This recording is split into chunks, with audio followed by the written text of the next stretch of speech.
রাজগঞ্জে আমি রাজা দেখিনি, দেখেছি রাজপুত্র। দৌলত খানের সে পুত্র, তুমি অস্থির, তুমি অনন্য।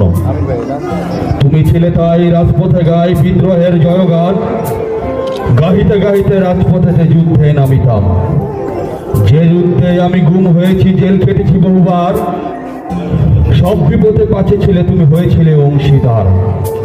কে বলে রে আন্দোলনে সংগ্রামে অস্থিরের ভূমিকা নয়, আজ মেতর কিভাবে বুঝিতে পারিবে আতরের সুবাস।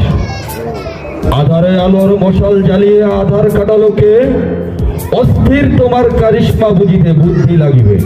প্রিয় সংগ্রামী সাথী বন্ধুগণ, এই পর্যায়ে ভবনে আসার জন্য অনুরোধ করছি।